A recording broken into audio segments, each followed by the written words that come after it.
The suffocating silence inside the Forrester Creations CEO office was a stark contrast to the violent storm of passion that had just swept through it. Steffi Forrester Finnegan and Carter Walton stood on opposite sides of the room, the heavy scent of premium bourbon and lingering desire hanging thick in the air between them. Their clothes were hastily straightened, but the psychological disarray was impossible to conceal. Steffi's hands trembled as she gripped the edge of the mahogany desk, her mind flashing back to the traumatic events in Monaco. She had fled the French Riviera after discovering that her husband, John Finnegan, had secretly allowed the psychopathic Sheila Carter onto his commercial flight. The betrayal had shattered her sense of safety, driving her straight into the bottomless depths of a bourbon glass and, ultimately, into the arms of a man who was drowning in his own profound ocean of grief. For Carter, the physical encounter with Steffi was the culmination of a devastating emotional collapse. He had spent the last few days watching his entire future disintegrate before his eyes. His beloved wife, Daphne Rose Walton, had received a catastrophic medical diagnosis of severe infertility and premature menopause. The news had plunged Daphne into a dark, functional depression, convincing her that she was nothing but an anchor holding Carter back from his lifelong dream of fatherhood. Despite Carter's desperate, tearful pleas and his vows that she was his entire world, Daphne had packed her bags and fled to Paris, leaving Carter hollowed out and completely shattered. In his desperate attempt to comfort a traumatized Steffi, Carter's deep-seated rescuer complex had violently backfired, pulling them both across the ultimate line of betrayal. As the intoxicating haze of alcohol and adrenaline began to recede, the crushing weight of reality crashed down upon them with the force of a tidal wave. They had just committed the ultimate betrayal against their respective marriages. Steffi's heart pounded against her ribs like a trapped bird as she looked at Carter, seeing the same mirrored panic reflecting in his dark, expressive eyes. The CEO office, usually a sanctuary of corporate power and familial legacy, had suddenly transformed into a prison of their own making. Every shadow in the room seemed to judge them, every ticking second of the clock echoing the magnitude of the catastrophic mistake they had just made in a moment of profound, unguarded vulnerability. Desperation breeds drastic measures, and in that suffocating room, Steffi and Carter scrambled to forge a pact of absolute secrecy. Steffi knew that Finn was currently on a commercial flight racing back to Los Angeles, consumed by panic and guilt, desperate to beg for her forgiveness regarding the Sheila debacle. If Finn ever discovered that she had sought comfort in Carter's bed, or rather, on the CEO's desk, their marriage would be permanently annihilated beyond any hope of repair. Carter, too, recognized the apocalyptic stakes. He still loved Daphne with every fiber of his being, harboring a fragile, desperate hope that she would realize running away was a mistake and return to Los Angeles to fight for their union. With their eyes locked in a gaze of mutual terror and solemn understanding, Steffi and Carter swore a desperate oath. They would take the memory of this steamy, illicit affair to their graves. They would bury the passion, the tears, and the bourbon-soaked mistakes deep beneath the polished veneer of their professional lives. No one could ever know. The secret had to be locked away in an impenetrable vault in their minds, never to be spoken of again. They convinced themselves that they could simply walk out of those double doors, paste on their usual confident masks, and resume their lives as if the last hour had never existed in the timeline of the universe. But the universe, especially within the dramatic epicenter of Forrester Creations, has a cruel and poetic way of shattering the best-laid plans of desperate people. Just as Steffi reached for her discarded blazer, attempting to smooth out the wrinkles of her betrayal, and just as Carter took a deep, steadying breath to compose his fractured demeanor, the heavy double doors of the CEO office began to slowly creak open. The sound was like a gunshot in the silent room. Steffi froze, her blood running ice-cold, terrified that Ridge or Finn had suddenly arrived to catch them in the undeniable aftermath of their sins. However, the figure that stepped through the doorway was not Ridge Forrester, nor was it a frantic John Finnegan. It was a ghost from Carter's past, a woman whose sudden reappearance was so jarring that it momentarily suspended the laws of reality. Zoe Buckingham stood in the doorway, her presence commanding the room just as it had in the days when she walked the Forrester runways. She looked radiant, yet there was a profound, nervous energy radiating from her posture. But it was not Zoe's sudden return to Los Angeles that caused the air to completely evacuate from Carter's lungs. It was the small, carefully wrapped bundle she was holding protectively against her chest. In Zoe's arms rested a beautiful, sleeping baby boy. The infant was swaddled in a soft blue blanket, completely oblivious to the explosive tension that was rapidly filling the executive suite. Carter stared at the child, his mind short-circuiting as he tried to process the impossible visual before him. Steffi, still reeling from the guilt of her own recent actions, could only stare in wide-eyed, paralyzed shock. The silence in the room stretched into an agonizing eternity, broken only by the soft, rhythmic breathing of the newborn child and the frantic, deafening pounding of Carter and Steffi's guilty hearts. Zoe took a tentative step forward, her eyes locking directly onto Carter's frozen face. She ignored Steffi entirely. Her entire universe narrowed down to the man she had once almost married. When she finally spoke, her voice was a troubling mixture of fear, pride, and undeniable truth. Her declaration sliced through the heavy, bourbon-soaked atmosphere like a sharpened blade. "Carter," Zoe whispered, her voice echoing off the walls of the CEO office, "this is your son, the result of our last night together before I left." The bombshell detonated with catastrophic force, leaving Carter completely paralyzed. The words echoed in his mind, repeating on a maddening loop, "This is your son."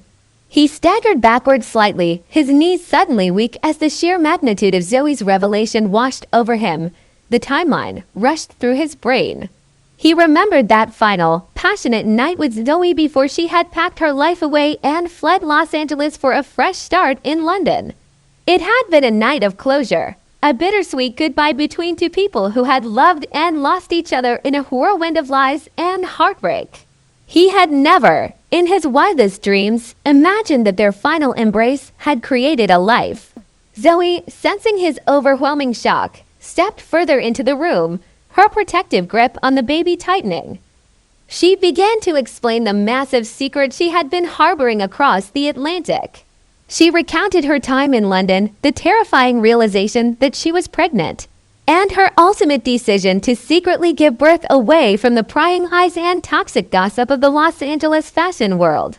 She explained that she had wanted to protect the child from the chaos of her past, but as she looked into her son's eyes, she realized she could not permanently deny Carter the one thing he had always wanted more than anything else in the world. The irony of the situation was so profound, so incredibly cruel, that it felt like a physical blow to Carter's chest. For years, his deepest, most agonizing desire was to be a father. It was the dream that had fueled his life, the vision he had built his future around. It was the exact same dream that had just shattered his marriage to Daphne. Daphne had abandoned him, fleeing to Paris because her body could not give him the child he so desperately craved. And now, in the very moment when he had hit absolute rock bottom, when he had compromised his morals and slept with Steffi out of sheer, blinding grief, the universe had delivered his greatest desire right to his doorstep, wrapped in a blue blanket and carried by his ex-fiancé. Carter was trapped in an agonizing emotional whirlwind. A profound, overwhelming surge of paternal love and joy threatened to burst from his chest as he looked at the tiny, sleeping face of his flesh and blood. Yet that joy was violently suffocated by a crushing wave of guilt, terror, and confusion. How could he possibly navigate this miraculous blessing when his life was in absolute ruins? He was a married man whose wife had just left him. He was a man who had, mere minutes ago, betrayed his vows on the desk of his employer. The timing of Zoe's arrival was not just inconvenient. It was a psychological nightmare of epic proportions. While Carter was drowning in his own internal conflict, Steffi was experiencing a psychological breakdown of her own. Zoe's sudden arrival was a ticking time bomb that threatened to obliterate the fragile secrecy pact she and Carter had just sworn to uphold. Steffi stood frozen near the desk, acutely aware of how she must look. Her hair was tousled, her makeup undoubtedly smudged, and the distinct, unmistakable scent of Carter's cologne mixed with expensive bourbon clung to her skin. She was terrified that Zoe, a woman who knew the intricate, deceitful dances of the Forrester world all too well, would take one look at the room and immediately deduce exactly what had transpired before she opened the door. Zoe Buckingham was many things, but she was never a fool.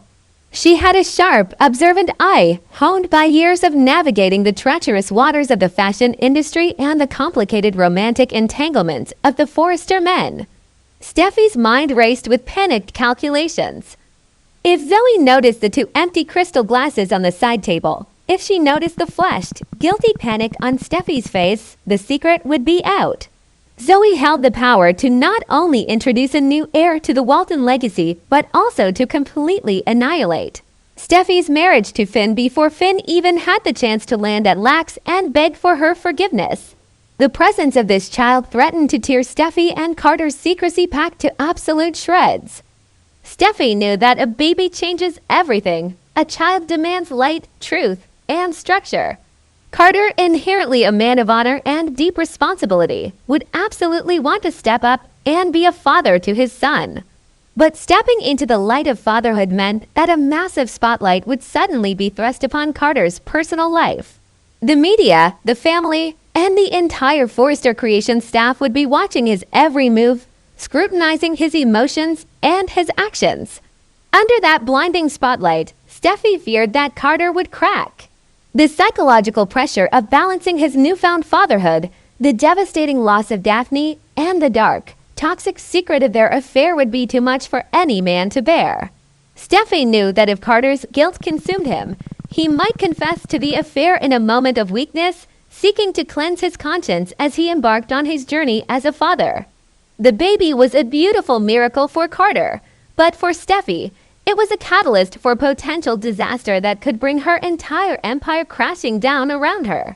Furthermore, what did Zoe's return mean for Daphne? Steffi knew that Daphne was currently in Paris, wrestling with her own demons of functional depression and infertility. But if Daphne heard the news that Carter had a child with Zoe Buckingham, it could permanently destroy any chance of Daphne returning to fight for her marriage. The revelation would validate all of Daphne's deepest, darkest fears that Carter was destined to have a family, just not with her. The collateral damage of Zoe's bombshell was expanding exponentially by the second, threatening to ruin lives across multiple continents. The dramatic irony of the situation was almost suffocating.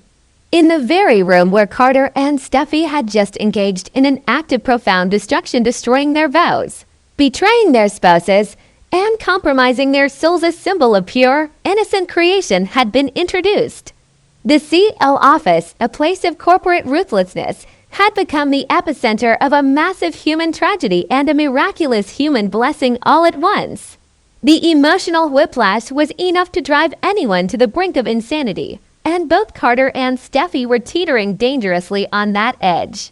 As Carter finally took a trembling step toward Zoe, his eyes brimming with ench tears, the dynamic in the room shifted. He reached out, his large, shaking hands hovering over the sleeping infant, terrified to touch the fragile life that was suddenly his responsibility. Zoe's expression softened, a mixture of vulnerability and hope replacing her initial nervousness. She had brought this child into the lion's den, knowing full well the chaos it would cause, but she was driven by a mother's instinct to give her son the father he deserved. But as Carter looked down at his son, his world completely rewritten in a matter of seconds. The dark shadow of his recent past loomed large. Steffi watched them, her heart pounding a frantic rhythm of pure terror. The secret of their steamy affair was no longer just between the two of them. It was now dangerously entangled in the arrival of Carter's heir, ensuring that the impending explosion would leave no survivor unscathed. The suffocating weight of despair has a way of pushing even the strongest individuals to their absolute breaking point. And for Will Spencer, that breaking point arrived on a night cloaked in darkness and fueled by an intoxicating blend of heartbreak and bourbon. The devastating loss of Electra Forrester had already fractured his spirit, leaving him to wander through the emotional wreckage of his own impulsive mistakes. The haunting memory of the violent brawl at the bikini bar, where his fist accidentally connected with the revered patriarch Eric Forrester, played on a continuous, torturous loop in his mind. Electra's horrified expression, her absolute rejection, and her final, unforgiving departure from the beach house had stripped Will of his last remaining anchor to sanity. In the immediate aftermath of her exit, the silence of his home became deafening, driving the young Spencer heir to seek solace at the bottom of a bottle. As the alcohol clouded his judgment and amplified his agonizing sorrow, Will made a catastrophic decision that would permanently alter the trajectory of his life and the legacy of his entire family. Stumbling out into the unforgiving night, desperate to escape the suffocating memories of Electra's disgust, Will climbed behind the wheel of his car. His vision was blurred not just by the heavy consumption of alcohol, but by the stinging tears of a man who realized he had destroyed his own future. The neon lights of Los Angeles streaked past his windshield in a dizzying array of colors as he pressed his foot down on the accelerator, seeking a fleeting sense of control in a life that was rapidly spiraling out of his grasp. The roar of the engine mirrored the chaotic turmoil raging within his heart. But the reckless pursuit of numbness came to a violent, horrifying halt. In a terrifying split second of distraction, the screech of tires echoed through the empty streets, followed immediately by the sickening, deafening crunch of twisting metal and shattering glass. The severe car accident was a visceral, chaotic nightmare that left Will gasping for air amidst the deployed airbags and the acrid smell of burning rubber and gasoline. As the initial shock began to wear off and the chilling reality of the situation set in, Will found himself staring into the abyss of his own making. He was intoxicated, he had caused a catastrophic wreck, and the looming threat of a lengthy prison sentence suddenly materialized before his eyes. The golden boy of the Spencer dynasty was now a criminal facing the absolute destruction of his freedom and his family's reputation. In a state of sheer, unadulterated panic, trembling hands reached for his phone.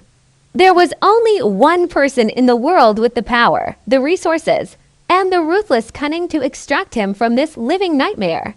He dialed the number of his father, Bill Spencer, his voice cracking as he confessed the horrifying truth of what he had just done in the dark, lonely streets of the city. The frantic, desperate phone call sent shockwaves through the Spencer mansion, instantly activating the formidable, protective instincts of both Bill and Katie Logan Spencer. For Bill, the ruthless dollar bill persona took immediate control, his mind racing through a complex web of crisis management, legal loopholes, and strategic manipulation. For Katie, the news was a maternal nightmare realized. The thought of her only son, her precious Will, being locked away in a cold, unforgiving prison cell was a reality she absolutely refused to accept. Despite her historically strong moral compass and her frequent clashes with Bill over his unethical business practices, Katie found herself standing at a terrifying moral crossroads. The love for her child violently overpowered her sense of justice. In a tearful, agonizing moment of complicity, Katie agreed to join forces with Bill, crossing a dark, irreversible line to protect their son from the devastating consequences of his own reckless actions. The Spencer cover-up was executed with the chilling precision of a military operation. Bill and Katie unleashed the full, terrifying might of their immense wealth and corporate power to completely erase the severe car accident from existence. High-ranking officials were quietly compensated, police reports were meticulously altered or entirely destroyed, and any potential witnesses were aggressively silenced through a combination of lucrative payoffs and subtle, menacing threats. The twisted wreckage of Will's vehicle was vanished into the night, replaced by a fabricated narrative of a quiet evening spent safely at home. To the outside world, the accident never happened. But within the walls of the Spencer estate, a heavy, suffocating blanket of guilt and corruption settled over the family. By shielding Will from the legal repercussions of his crime, Bill and Katie had inadvertently pushed their son deeper into a dark abyss of sin and moral decay. Will was no longer just a heartbroken young man who had made a mistake. He was now a fugitive from justice, living a lie constructed on the foundation of his parents' corrupt wealth. However, the Spencers' flawless cover-up possessed one fatal, unforeseen flaw. The darkness of the Los Angeles night had not been as empty as they believed. Lurking in the shadows, armed with a smartphone and an insatiable, calculating ambition, was Melissa Dillon. Dillon had been obsessively tracking Will's movements, her infatuation with the Spencer driving her to follow him after his devastating confrontation with Elektra. She had witnessed the erratic driving, she had heard the terrifying crash, and most importantly, she had recorded the entire, damning sequence of events on high-definition video. As the Spencer fixers swept the scene clean, Dillon quietly retreated into the darkness, clutching the ultimate weapon of destruction in the palm of her hand. She was the sole possessor of the video evidence, the only person on Earth who held the undeniable truth of Will's drunken, catastrophic crash. Melissa Dillon's transformation from a seemingly supportive, sympathetic friend into a ruthless, psychopathic blackmailer was nothing short of chilling. She did not immediately rush to the authorities, nor did she confront Will in a moment of righteous anger. Instead, she meticulously calculated her next move, recognizing the astronomical value of the digital file stored on her device. Dillon knew that the Spencer family possessed limitless financial resources, but cash was not what her dark, ambitious heart desired. She craved status, power, and the ultimate victory over her former best friend, Elektra Forrester. Armed with the irrefutable video evidence, Dillon confidently strutted into the Spencer mansion, bypassing the security and demanding a private audience with Bill and Katie. The confrontation that followed was a masterclass in psychological warfare. As Bill attempted to intimidate the young woman, threatening her with the full wrath of Spencer publications, Dillon merely smiled a cold, vacant smile and pressed play on her phone. The horrifying audio of the crash, coupled with the clear visual of a stumbling, intoxicated Will emerging from the wreckage, echoed through the opulent living room. Katie gasped in sheer terror, her hands flying to her mouth, while Bill's face drained of color. Dillon had them completely cornered.